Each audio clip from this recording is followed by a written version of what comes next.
And you know what? It is time now to meet our guest. And I've been talking to Melissa Maeker, and we've been getting to know each other just a little bit before you got a chance to tune in. And so I want you to meet her as well. She's pharmacist at Hopkins County's hospital, which of course is Christus Mother Francis. Good morning, Melissa. Good morning. Hi. You come here from Tyler? Is that right, most recently? Yes, we've been, my husband and I have been living in Tyler for over 20 years. Okay. And so we are making the move to come back home to Sulphur Springs. You are? That's wonderful. Yes, we're really excited. Okay. Melissa Maeker, where are you from? So I grew up in Sulphur Okay. Springs. I sure did. I'm a Sulphur Springs High School graduate. My husband as well. And so we're looking forward to coming back home and reconnecting. And you went to school various places?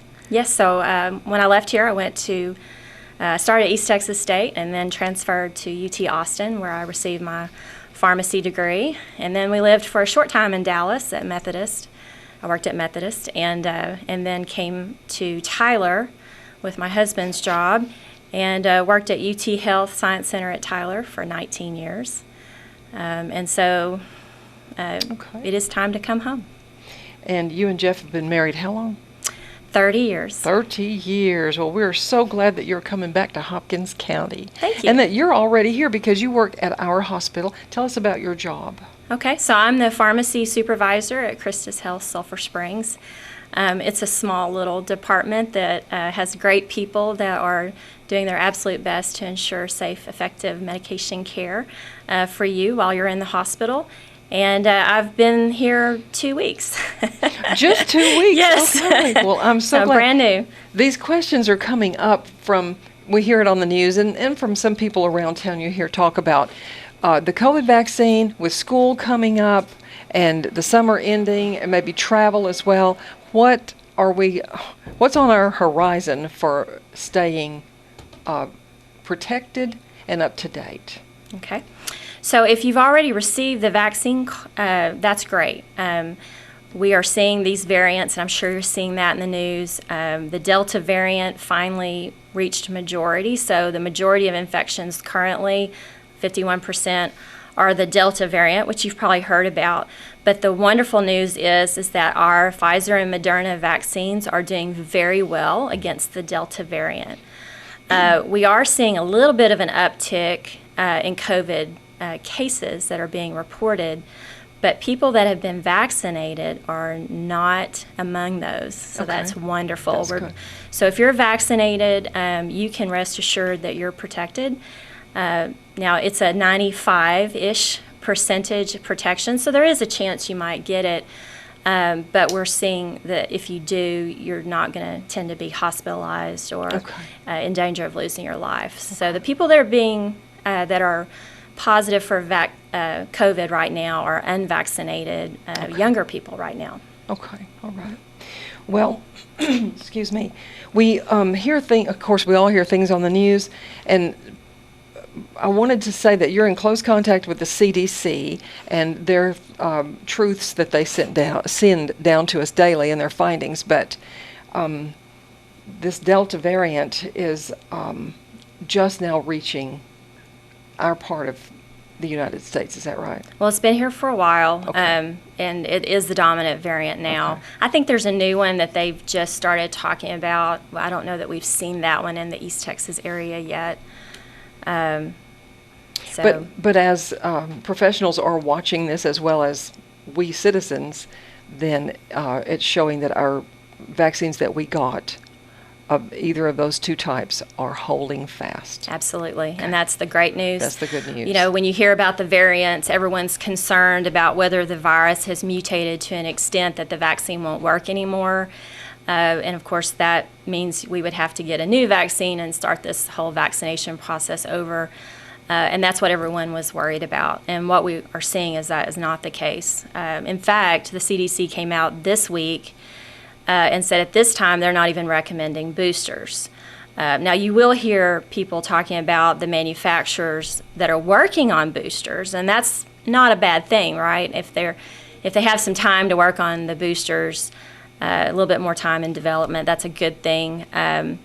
But we're not expecting anyone to need an annual booster for sure. But what they're going to do is they're going to be watching those first people that receive the vaccinations either in the trials, or if you remember back in December, healthcare workers were the first ones to get the vaccine. And so they're going to be watching those groups of people to see when they start having breakthrough infections. Because if they start catching the COVID, then that will give us the timestamp of when we would need a booster. And if we're lucky, it'll be a 5-year booster, or maybe not any at all. But no one really knows the answer to that question right now. So we're all learning as we go along. We are. Well, what else can we talk about today that affects folks through your office at the pharmacy? Well, I would tell you to keep your vaccine card. I know people are asking about that. I plan to laminate mine, just keep it at home in case. People want to go on vacations desperately, including me. And so that's the big question right now, is how easy is it going to be for us to start traveling again? And no one really knows the answer to that. But keep that card. But if we do get to the point where people want to have you prove that you received your vaccination, I don't think those cards will end up being used. Unfortunately, there is a way to mock those up and it not be a true, accurate record. And so each state is required, has been using their own software to track who received the vaccinations. For example, if you received a vaccination at our hospital was required within 24 hours to report that to the state of Texas, to the DSHS department. And so they're keeping those records. And so any official vaccination record will most likely come from each state. And they have not developed that yet, so we'll see. I know I had family that just recently went to Hawaii, and you're still having to take, in many cases, when you go to a place, you need to do some research because you might have to prove that you don't have COVID by getting a negative COVID result within 3 days of travel. Some places, especially international, are requiring quarantine time where you have to prove you're negative before you come, but maybe you get stuck in your hotel room, which doesn't sound like much fun, until you and prove that you don't have it, that you don't develop symptoms. What would be ideal, especially people that want to go back to Europe, would be if they could come up with some kind of registry that would be useful. I don't think it'll be your vaccine card, but I would hold on to it because it'll be a great reminder to you of when the dates of when you received your vaccine. You don't really think you'll forget that, but you might. So it'll be a good reference for you. So as we know, proof of vaccine is not required to take an airline flight.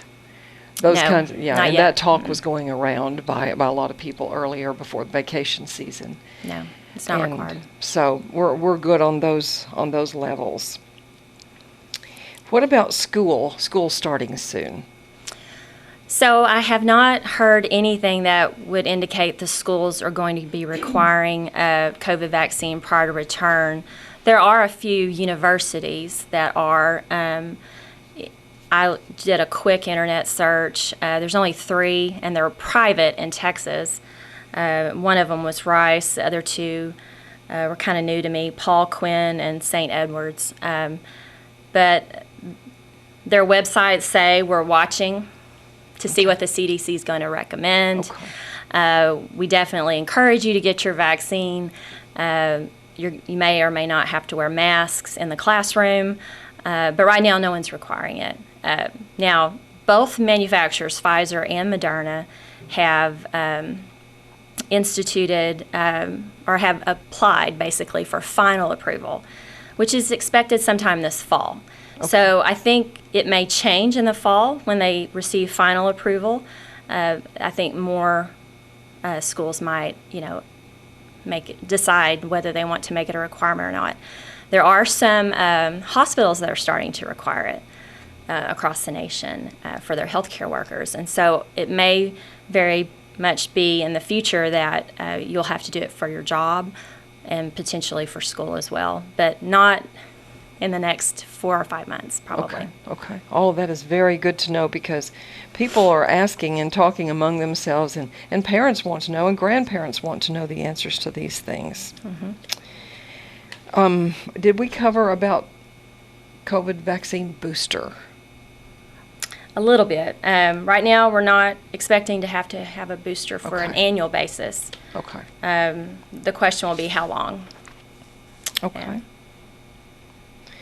And so a little bit of news, and off the subject of this, but a little bit of news came out from our hospital last week about visitation being limited once again because of something called RSV. Yes. So RSV, we're seeing increased cases.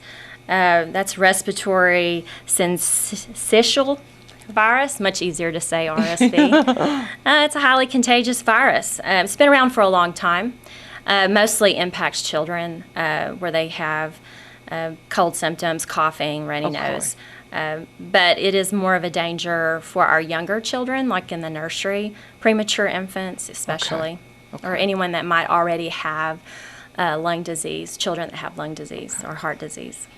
So although our hospital has opened up visitation for most patients in the hospital more widely than we were experiencing through the COVID months, right now limiting again on small children visiting. Let's say the new baby was born, and bringing the small children to see the new baby is not something encouraged right now. It's not being encouraged, and perhaps they would ask the child to wear a mask if you really needed to bring them.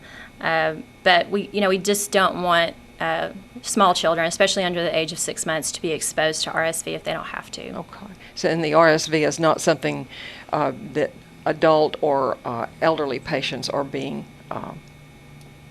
kept from. No, it really It's just seems not to them target that- the right. children. Yeah, Okay. younger children, really under 5. But the cases are, mounting up. Okay. So it is running around a little bit. So if you have kids, you might consider just not letting them hang out with someone who appears to be ill. Okay. Well, that's always a good thing. Melissa, I know we've talked on several subjects, and there's so much more that I would like to do. Again, if you could visit us again later in the year, and you're a wealth of knowledge, and you explain things well, and I think we're going to be leaning on you a little bit through your work there at Christus Mother Francis Well, Hospital. I'd be happy to come. It was great to meet and talk with you. Thank you, too.